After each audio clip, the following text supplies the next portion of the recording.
I moved to my dad's when I was 10 and I didn't know anyone in the area except for the family my dad was friends with, a single mom with 3 kids. Luckily there was a girl a couple of years older than me. She was 12 at the time I met her, and we got to know each other a little over a couple of years. We weren't close, but we ended up having the same friends. One night my friend Rob was hanging out with her and her younger brother. They happened to be in the house alone because my friend's mom was at work. Her mother has been helping this one lady through her work and got to know her fairly well. She found out her sister was in a mental institution and was let out recently. The night Rob is hanging out with my friend, they get a knock on the door. My friend thought it was just their mom, since she knocks a certain way when coming in, and he answered it without thinking. Rob wasn't supposed to be there and he took off through the window to his house down the road. He never thought twice about it. It wasn't her mom. It was the sister of the lady her mom was helping, and she figured out through talking to her sister where her family lived and her mom's working schedule. She came in. This is where I don't know the details, and I'm glad I don't. My friend's younger brother got away to the neighbor's house to call the police. The lady brutally murdered my friend a week from Christmas, decapitated her, and left her body naked in a bathtub. She even hid her head. They had to look through the presents, and I don't know where they found it, but they did. I wasn't allowed to go to her funeral. It happened to my wife's grandmother about 15 years ago while we were still dating. Her husband had just passed away about a year previously, but she'd been going down to the library and volunteering. It was exercise and socialization. This was in the winter, so her walk back was while it was getting dark. The library closed at 5 and there was some extra stuff to do before everyone actually left. And on this particular night, she turned down a ride from another volunteer because she needed to stay in shape. The house is about a mile away through some lightly wooded area in South Texas, and as she's about halfway home, she notices someone behind her. He's walking the same direction and gaining on her, which in itself isn't all that particular. She's old and thus not particularly fast, but in this case he seems vaguely sinister. They keep walking. Pretty soon he's right behind her. Then he falls into pace, just staying behind her. Now she knows something's up. But she's almost home. She can see the top of her driveway coming up, and she leaves her lights on so it'll look like someone's home when she's walking in. She just needs to make it another 150 yards, then 100. All that time, she said he was so close that she could feel his breath on her neck. Around maybe 50 yards, it happens. A strong hand on her shoulder. "Okay, bitch, don't turn around and hand over your purse or I'll cut you." She stops for a second, then takes one big step forward, turns, and shoots the guy in the neck with the .38 she keeps in her purse. The guy spent the next 5 years in a prison hospital before he died of complications. My wife's grandmother passed last year, but up to the end, she lamented that she pulled the trigger too soon. When I was young, I'd say 8 to 11-ish, my sister, whom is 7 years older, would babysit when my parents were out. At the time, she smoked a lot and my parents made her smoke outside, of course. So I'd follow her outside, play around, annoy her and such. One day my sister notices a car at the end of the driveway, just sitting in the road. It's a white SUV with a bike rack on top. It has the most tinted windows I've ever seen. You could not see inside from the side. It sat there until she went inside, then would drive to the end of the road and sit at the church parking lot and wait until she'd come out again for another smoke, and it would repeat this. Odd, but my sister is a brave lady and just kind of ignored it. That is, until the next day while my parents were out again, and it showed up again. It would sit at the end of the driveway and just watch. I don't know what the driver was doing, but he was watching my sister. I know, because if I didn't go out, I'd watch from the front window and it would just sit there and watch my sister. She told my father, who was a sheriff deputy at the time, and he called the cops and made a complaint. They showed up, looked around, but the SUV was nowhere to be seen. Months went by and nothing. Then one day, a good 9 months after this had all started and around 4 months since the last sighting, it was back. It became a regular occurrence. Another day, my sister was outside doing her nasty habit And sure enough, here it comes. This time we were all alone as usual, and she decides she's had enough. She tells me to stay in the carport and she's gonna go confront them. She starts walking toward the SUV, and halfway down the driveway, she would later remark to us, "I felt utter terror, like I knew if I went any further, I was dead. I was paralyzed by pure fear." She turned around and went inside. Finally, the family car was in the shop for some kind of issue, so we were all stuck home for the night. While my parents are home, my sister goes outside to smoke. I go outside with her, and eventually the SUV shows up. She tells me to run inside and tell my father, and I do. My dad promptly gets his gun and starts briskly walking down the driveway with it in hand, in the direction of the SUV, but not leveled towards it. The SUV floored it down the road and peeled out onto the nearby large highway. My dad, being a cop, noted the year and model and distinguishing features. The scariest thing, the license plate had been covered in duct tape. We never saw it again. I was just 4 or 5 years old and my parents had just separated. My mom was living in a 2-bedroom apartment.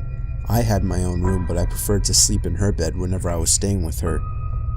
Our 2 bedrooms were at the end of the hallway, directly across from each other. Our apartment was on the 1st floor, and I remember that it was in the middle of the summer, and my mom had a window open in her room, which was directly behind the bed above the headboard. Anyways, I woke up in the middle of the night and remember sitting up and seeing that our cat was sitting in the doorframe of my mom's room. I should note her door was open and you could partially see into my bedroom. This was strange because our cat was typically always in bed with us. As I was watching him, he walked into my bedroom and meowed. I turned to face my mom and woke her up. In the 3 or 4 seconds it took me to wake her up and ask me what was wrong, we both looked back up at the doorframe, and there was a man standing by my open door, making his way out of the bedroom. I still don't know how she managed to do it so quickly, but my mother proceeded to pick me up and literally throw me out of the screen window.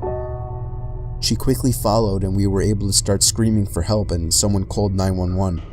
The police came but didn't see any signs of forced entry, only that our front door was unlocked, which led them to believe that the man must have exited that way. The strange thing was that my mom swore up and down that she had locked the door that night with the deadbolt and chain lock. About a week later, she was cleaning the kitchen and opened up our water heater closet and found a notebook with names and drawings, as well as a pair of gloves and some gum wrappers. The police were called again, but all they could do was speculate that the man had been in our house and hid until we were asleep.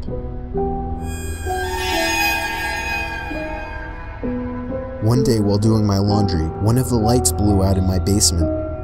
My basement is set up so that the laundry room is split up from the other side of the basement with a wall and a door. In order to get upstairs, you have to exit the laundry room and go through the other part of the basement. So the light blew in the other part, not the laundry room. As it was the only light on that side, it was pretty dark. I finished the laundry I had to do while dreading the walk through the dark basement. I exit the laundry room, get halfway through the basement, and I hear a loud cackle. Imagine a sound people make when they imitate a witch. Take that and imagine the witch had been smoking for 50 years, making her voice deeper and hoarser. That's what I heard, clear as day, right behind me. I didn't hesitate to bolt for the stairs. I waited until my father got home and then changed the bulb. I have yet to hear that cackle since, and I have not told a single person in the house about it. This happened to a friend of mine. She told me about it about a year or so ago. We'll call her Minji. Minji is in her late 20s and works as an English tutor in South Korea. One evening, a few years ago, she was tutoring a high school boy.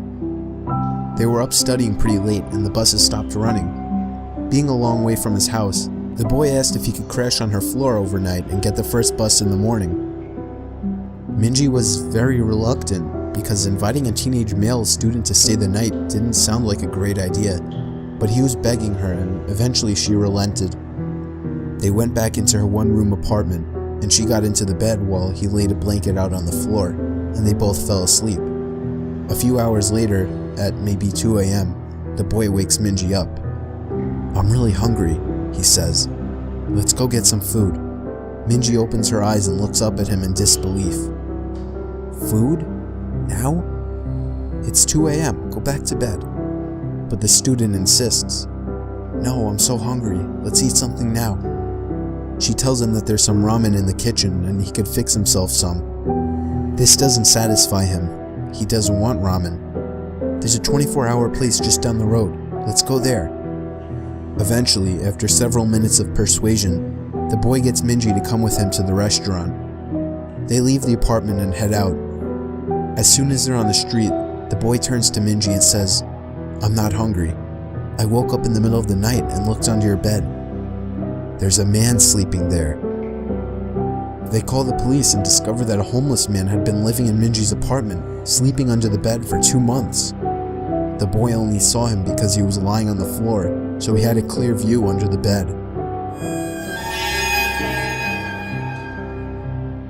I was driving a shortcut from 29 Palms, California to Albuquerque, New Mexico. 29 Palms is located in the desolate high desert east of LA. The shortcut was all 2-lane road through total nothingness, except for a passing through Amboy.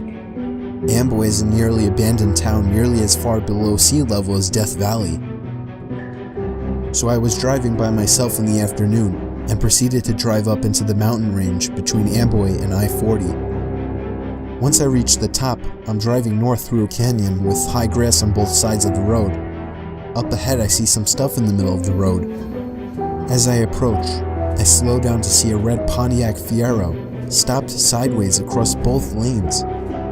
A suitcase open with clothes scattered everywhere and 2 bodies laying face down in the road, a man and a woman. I stop 100 feet or so away, and the hair on the back of my neck is standing up. Being a Marine, I reach under the seat and pull out a 9mm pistol and chamber a round. Something seemed very wrong. It looked too perfect, as if it were staged. An ambush? Something was just wrong. As I scanned the road, I saw a line I could drive. Past the guy in the road on his left, swerve to the right of the woman, behind the Fiero, and I'd be on the other side. I dropped it into first gear, punched it down, and drove the line I planned. I passed the back of the Fiero without hitting it, or either of the bodies in the road. I continued forward a couple of 100 feet and slowed down, so I could breathe and let my heart slow down. As I looked up into the rear view mirror, I saw that the 2 bodies had gotten up to their knees, and 20 or so people emerged from the tall grass on either side of the road by the car and bodies. At that moment, my right foot smashed the gas pedal to the floor and did not let up until I had to slow down for the I-40 East on-ramp. I will never know what would have happened to me had I gotten out of the car to check on the bodies or stopped my car closer to them.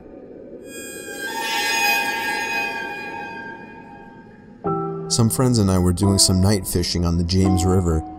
We were sitting along the shoreline with a nice fire going, accompanied by the usual idle talk and a few beers, when suddenly, everyone just stopped talking, like a switch was flipped off. We were all staring across the river and felt as if something, or someone, was staring back. It was a very uneasy feeling, to which some of the group tried to shake off with typical macho humor, when a blood-curdling sound erupted from the other shore that froze everyone in their tracks.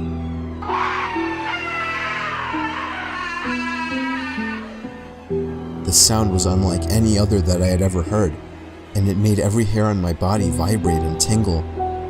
The only way I could describe it is it sounded like a wild person with no language skills being gutted alive. No words, just this high-pitched, blood-curdling scream. Nobody moved or said a word.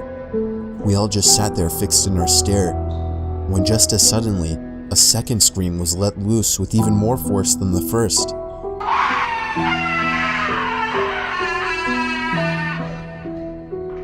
By this time, several of us were sprinting to our trucks that were parked a few yards away, retrieving various firearms. When we got back, we all sat there quietly, with our eyes fixed staring toward the opposite shore, watching the light from our fire reflecting off the rocks. We sat there waiting for another scream, or something to move on the other side of the river. Finally, a third scream came just as suddenly, but this time, it was on our side of the river, coming from the bushes about a yard away.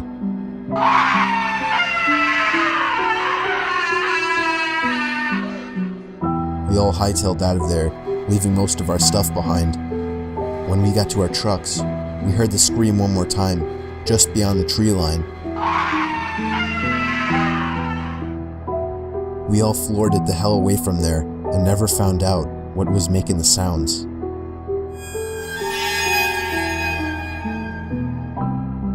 It was a Friday night, and my friend was picking me up in his car from my house.